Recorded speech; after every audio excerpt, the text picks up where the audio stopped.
আলহামদুলিল্লাহি রাব্বিল আলামিন ওয়াসসালাতু ওয়াসসালামু আলা খাতামিন নাবিয়্যিন আম্মা বা'দ فأعوذ بالله من الشيطان الرجيم بسم الله الرحمن الرحيم الصلاة والسلام عليك يا رسول الله وعلى آلك وأصحابك يا حبيب الله الصلاة والسلام عليك يا حبيب الله وعلى آلك وأصحابك يا نور الله আল্লাহ পাকের আখির নবী সাল্লাল্লাহু আলাইহি ওয়া আলিহি ওয়াসাল্লাম ইরশাদ করেন, কিয়ামতের দিন লোকেদের মধ্যে আমার নিকটবর্তী সে হবে যে দুনিয়ায় আমার উপর অধিক হারে দুরূদে পাক পাঠ করেছে। সল্লু আলাল হাবিব সাল্লাল্লাহু আলা মুহাম্মদ সাল্লাল্লাহু আলাইহি ওয়া আলিহি ওয়াসাল্লাম। মাদানী চ্যানেলের দর্শকবৃন্দ, অনুষ্ঠান ফজিলত ও বরকতে স্বাগতম। আজ আমরা ঋণ গ্রহীতাকে সময় দেওয়ার ফজিলত ও বরকত সম্পর্কে শুনব। আসুন প্রথমে কোনো অভাবগ্রস্তকে ঋণ দেওয়ার ফজিলত শুনি। হযরত আব্দুল্লাহ ইবনে মাসউদ রাদিয়াল্লাহু তাআলা আনহু থেকে বর্ণিত আছে যে সচ্চরিত্রের প্রতিচ্ছবি মহান আল্লাহর প্রিয় নবী সাল্লাল্লাহু আলাইহি ওয়া আলিহি ওয়াসাল্লাম ইরশাদ করেছেন, যে ব্যক্তি কোনো মুসলমানকে দুইবার ঋণ দেয় তাকে ওই দুইবার দেওয়া ঋণের বিনিময়ে সমপরিমাণ অর্থ একবার সাদকা করার সওয়াব প্রদান করা হয়। হযরত ইব্রাহিম নাখাই রহমতুল্লাহি তাআলা আলাইহি বলেন, হযরত আসওয়াদ বিন ইয়াজিদ রহমতুল্লাহি তাআলা আলাইহি নাখায় বসবাসকারী এক ব্যবসায়ী গোলামের কাছ থেকে ঋণ নিতেন। যখন ওই ব্যবসায়ী গোলাম তিনি রহমতুল্লাহি তাআলা আলাইহির কাছে আসত, তখন তিনি রহমতুল্লাহি তাআলা আলাইহি তাকে নিজের পক্ষ থেকে উপহার দিতেন এবং তার ঋণ শোধ করে দিতেন। একবার ওই গোলাম ঋণ ফেরত নিতে আসলো, তখন তিনি রহমতুল্লাহি তাআলা আলাইহি বললেন, যদি তুমি চাও তবে আমাকে কিছু সময় দাও, কারণ এই উপহারগুলো দিয়ে আরও কিছু অন্য হকও আদায় করতে হবে। সে অস্বীকার করল। সুতরাং তিনি রহমতুল্লাহি তাআলা আলাইহি তৎক্ষণাৎ 500 দিরহাম তাকে দিয়ে দিলেন।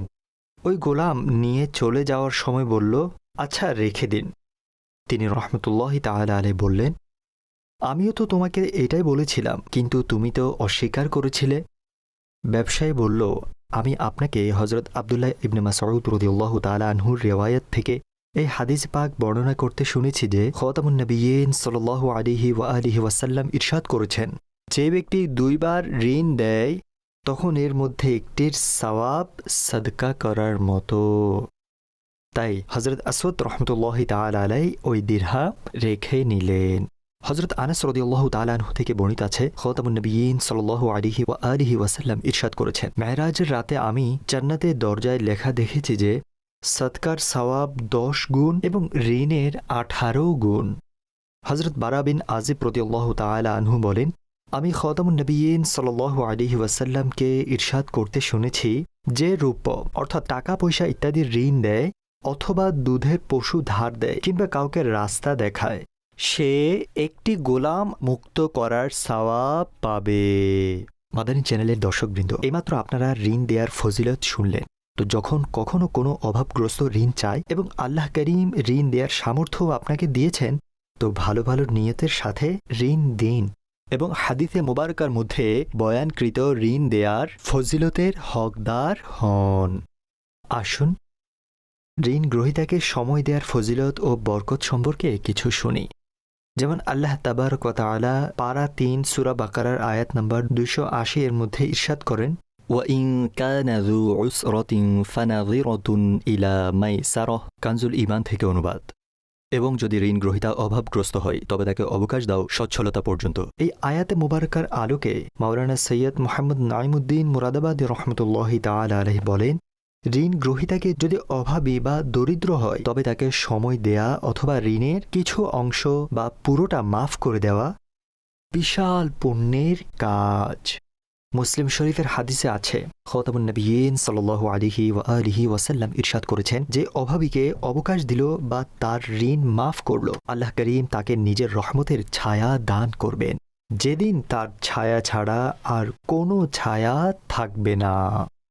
হযরত আবু কাতাদা রাদিয়াল্লাহু তাআলা আনহু বলেন যে আল্লাহ করিমের আখির নবী সাল্লাল্লাহু আলাইহি ওয়া আলিহি ওয়াসাল্লাম ইরশাদ করেছেন, যে ব্যক্তি এটা চায় যে আল্লাহ করিম তাকে কিয়ামতের দিনের কষ্টগুলো থেকে মুক্তি দিক, সে যেন কোনো নিঃস্ব ব্যক্তিকে অবকাশ দেয় অথবা তার ঋণ মাফ করে দেয়। হযরত জাবির বিন আব্দুল্লাহ রাদিয়াল্লাহু তাআলা আনহু থেকে বর্ণিত আছে, খাতামুন নবিয়্যিন সাল্লাল্লাহু আলাইহি ওয়া আলিহি ওয়াসাল্লাম ইরশাদ করেছেন, আল্লাহ করিম ওই ব্যক্তির উপর রহম করুন যে বেচা ও কেনা এবং তাগাদা করায় সহজতা অবলম্বন করেন হযরত হুযায়ফা রাদিয়াল্লাহু তাআলা আনহু বলেন, খাতামুন নবিয়্যিন সাল্লাল্লাহু আলাইহি ওয়া আলিহি ওয়াসাল্লাম ইরশাদ করেছেন, আগের যুগে একজন ব্যক্তির রূহ কবজ করার জন্য যখন ফেরেশতা এলো, তখন মৃত্যুবরণকারীর কাছে প্রশ্ন করল, তোমার কি নিজের কোনো ভালো কাজ মনে আছে?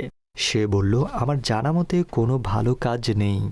তাকে বলা হলো, চিন্তা করে বলো। সে বলল, শুধু এই আমল ছিল যে আমি দুনিয়াতে মানুষের সাথে ব্যবসা করতাম আর তাদের সাথে ভালোভাবে আচরণ করতাম। যদি সম্পদশালীও অবকাশ চাইতো তবে তাকে অবকাশ দিতাম, আর অভাবীকে ছাড় দিতাম, মাফ করে দিতাম। আল্লাহ করিম ফেরেশতাকে আদেশ করলেন, তোমরা তাকে ছেড়ে দাও। এবং সহিহ মুসলিমের আরেকটি বর্ণনায় রয়েছে, আল্লাহ করিম নিজের দরবারে উপস্থিত সেই মাফকারী সম্পদশালীর উপর সহজ করতে এবং অভাবীকে অবকাশ দানকারী ব্যক্তিকে বললেন, আমি তোমার চেয়ে বেশি মাফ করার হকদার। হে ফেরেশতারা, আমার এই বান্দাকে ছাড় দাও। হযরত আবু ইয়াসার রাদিয়াল্লাহু তাআলা আনহু বলেন, আমি খাতামুন নবিয়্যিন সাল্লাল্লাহু আলাইহি ওয়া আলিহি ওয়াসাল্লামকে বলতে শুনেছি, নিশ্চয়ই কিয়ামতের দিন আল্লাহ করিমের আরশের ছায়ায় সবচাইতে আগে জায়গা ওই ব্যক্তি পাবে যে কোনো অভাবীকে অবকাশ দিল, যাতে সে ঋণ আদায়ের জন্য কিছু সময় পেয়ে যায়, অথবা নিজের ঋণ মাফ করে দিল এবং বলল, আমার মাল তোমার উপর আল্লাহর সন্তুষ্টির জন্য সাদকা, এবং সেই ঋণের রসিদ ছিঁড়ে ফেলো। হযরত আবু হুরায়রা রাদিয়াল্লাহু তাআলা আনহু হতে বর্ণিত, খাতামুন নবিয়্যিন সাল্লাল্লাহু আলাইহি ওয়া আলিহি ওয়াসাল্লাম ইরশাদ করেছেন, যে মুমিনের দুনিয়াবী পেরেশানি সমূহের মধ্যে একটি পেরেশানি দূর করল, আল্লাহ করিম কিয়ামতের দিনের পেরেশানি সমূহ থেকে তার একটি পেরেশানি দূর করবেন। যে দুনিয়াতে অভাবীর জন্য সহজ করবে, আল্লাহ করিম দুনিয়া ও আখিরাতে তার জন্য সহজতা সৃষ্টি করবেন। আর যে দুনিয়ায় কোনো মুসলমানের দোষ গোপন করবে, আল্লাহ করিম দুনিয়া ও আখিরাতে তার দোষ গোপন করবেন। এবং আল্লাহ করিম ততক্ষণ পর্যন্ত বান্দার সাহায্য করতে থাকেন যতক্ষণ পর্যন্ত বান্দা নিজের ভাইয়ের সাহায্য করতে থাকে। হযরত ইবনে উমর রাদিয়াল্লাহু তাআলা আনহুমা হতে বর্ণিত, খাতামুন নবিয়্যিন সাল্লাল্লাহু আলাইহি ওয়া আলিহি ওয়াসাল্লাম ইরশাদ করেছেন, যে এই কথা পছন্দ করে যে তার দোয়া কবুল হোক এবং পেরেশানি দূর হোক, তো তার উচিত যে অভাবীকে সময় দেওয়া। হযরত ইবনে আব্বাস রাদিয়াল্লাহু তাআলা আনহুমা হতে বর্ণিত, যে খাতামুন নবিয়্যিন সাল্লাল্লাহু তাআলা আলাইহি ওয়া আলিহি ওয়াসাল্লাম মসজিদে তাশরিফ আনলেন, তখন জমিনের দিকে ইশারা করে বলছিলেন, যে অভাবীকে সময় দিল বা তার ঋণ কম করল, আল্লাহ করিম তাকে জাহান্নামের গরম থেকে বাঁচাবেন। মাদানী চ্যানেলের দর্শকবৃন্দ, আমাদের বুজুর্গানে দিন রাহিমাহুমুল্লাহুল মুবিন না শুধু নিজের ঋণ গ্রহীতাকে ঋণ আদায়ে সময় দিতেন, বরং তাগাদার ক্ষেত্রেও নরম ব্যবহার করতেন, বরং অনেক সময় ঋণ মাফ করেও দিতেন। আসুন এই সম্পর্কে ঘটনা শুনি। হযরত সাইয়্যিদুনা উবাই বিন কাব রাদিয়াল্লাহু তাআলা আনহু বলেন, যে খাতামুন নবিয়্যিন সাল্লাল্লাহু তাআলা আলাইহি ওয়া আলিহি ওয়াসাল্লাম আমার পাশ দিয়ে গেলেন, তখন আমার সাথে এক ব্যক্তি ছিল। খাতামুন নবিয়্যিন সাল্লাল্লাহু আলাইহি ওয়া আলিহি ওয়াসাল্লাম জিজ্ঞেস করলেন, হে উবাই, তোমার সাথে ইনি কে? আমি আরজ করলাম, এ আমার ঋণ গ্রহীতা, আমি এর কাছে ঋণের তাগাদা করছি। খাতামুন নবিয়্যিন সাল্লাল্লাহু আলাইহি ওয়া আলিহি ওয়াসাল্লাম ইরশাদ করলেন, হে উবাই, এর সাথে ভালো ব্যবহার করো। এটি ইরশাদ করার পর হুজুর আলাইহিস সালাতু ওয়াসসালাম নিজের কাজে চলে গেলেন। যখন পুনরায় খাতামুন নবিয়্যিন সাল্লাল্লাহু তাআলা আলাইহি ওয়া আলিহি ওয়াসাল্লাম আমার পাশ দিয়ে যাওয়া হলো, তো ওই সময় আমার সাথে ওই ব্যক্তি ছিল না। খাতামুন নবিয়্যিন সাল্লাল্লাহু আলাইহি ওয়া আলিহি ওয়াসাল্লাম জিজ্ঞেস করলেন, উবাই, তুমি নিজের ঋণ গ্রহীতা ভাইয়ের সাথে কি ব্যবহার করলে?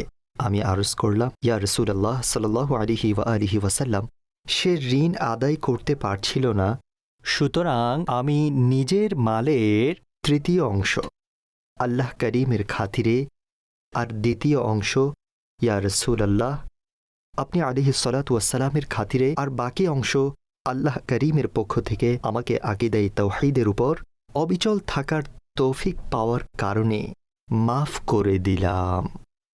খাতামুন নবিয়্যিন সাল্লাল্লাহু আলাইহি ওয়া আলিহি ওয়াসাল্লাম খুশি হয়ে 3 বার ইরশাদ করলেন, আল্লাহ করিম তোমার উপর রহম করুন, আমাদেরকে এই জিনিসেরই হুকুম দেওয়া হয়েছে।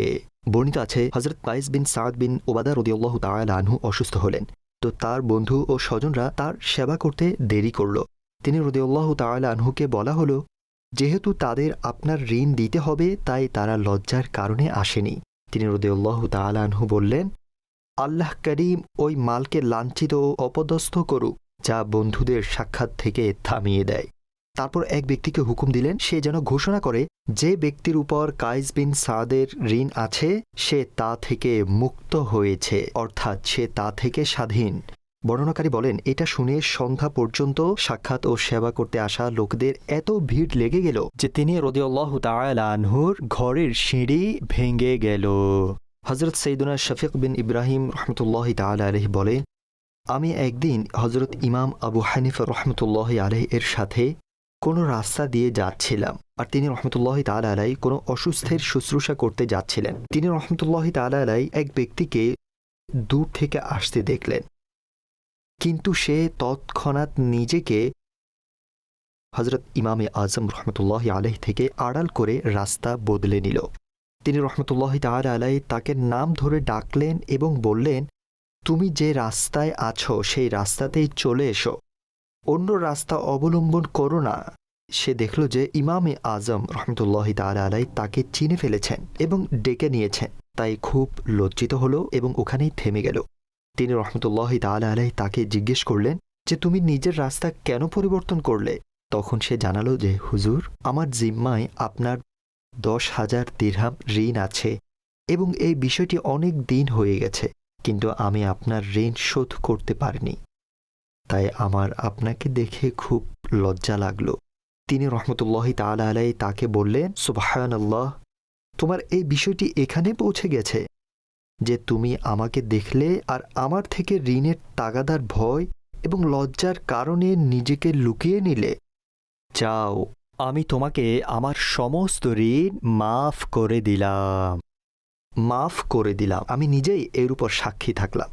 ভবিষ্যতে আমার থেকে চোখ লুকাবে না এবং আমার পক্ষ থেকে যে জিনিস তোমার অন্তরে প্রবেশ করেছে তা থেকে নিজেকে মুক্ত মনে করে আমার সাথে দেখা করো। হযরত শফিক বিন ইব্রাহিম রহমতুল্লাহ তাআলা আলাইহি বলেন যে তিনি রহমতুল্লাহ তাআলা আলাইহি এই সদ্ব্যবহার দেখে আমি বুঝতে পারলাম যে তিনি রহমতুল্লাহ তাআলা আলাইহি সত্যি জাহিদ, অর্থাৎ দুনিয়া থেকে বিমুখতা পোষণকারী ব্যক্তি।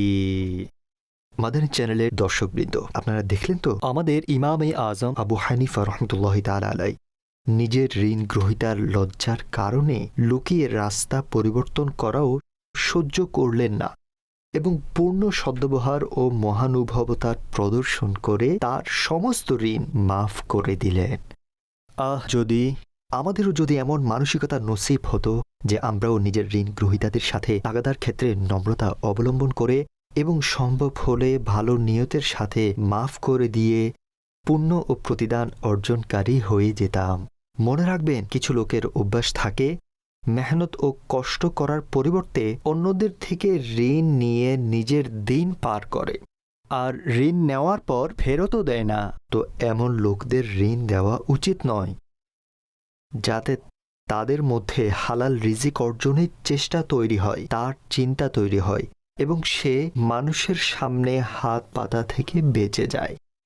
আর যারা ঋণ নিয়ে হজম করে ফেলে এবং ফেরত দেয় না, তাদের জন্য চিন্তার বিষয় হলো কিয়ামতের দিন একটি পয়সার হিসাব দিতে হবে এবং এমন লোকদের এই ঘটনা থেকে খুব শিক্ষা নেওয়া উচিত।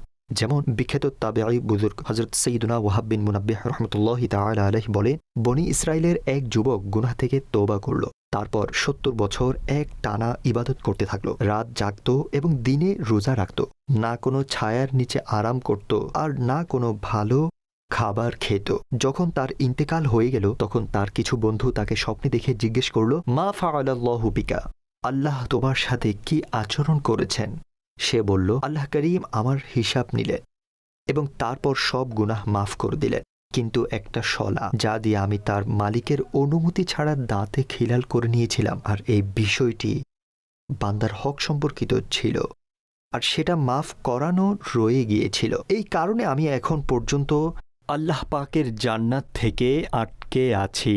প্রিয় আশিকানে রসুল, আপনারা দেখলেন তো একজন ইবাদতকারী জাহিদ ও নেক বান্দা শুধু এই কারণেই জান্নাতে যাওয়া থেকে আটকে গেল যে সে একটি শলা বা কাঠি তার মালিকের অনুমতি ব্যতীত নিয়ে তা দিয়ে দাঁতে খিলাল করেছিল এবং তারপর মাফ না করিয়েই ইন্তেকাল করল। তো একটু ভাবুন, চিন্তা করুন, যখন একটা সামান্য কাঠির কারণে এত পাকড়াও হলো। সুতরাং যেসব লোক মানুষের ঋণের ভারী ভারী অঙ্ক নিয়ে উধাও হয়ে যায়, তাদের আখিরাতে কি হবে?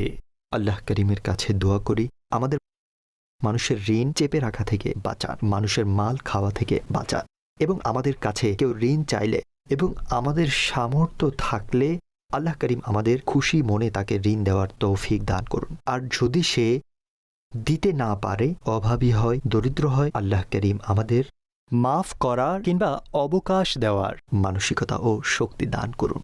আমিন বিজাহি খাতামিন নবিয়্যিন সাল্লাল্লাহু আলাইহি ওয়া আলিহি ওয়া সাল্লাম। সাল্লু আলাল হাবিব সাল্লাল্লাহু আলা মুহাম্মদ সাল্লাল্লাহু আলাইহি ওয়া আলিহি ওয়া সাল্লাম। অনুগ্রহে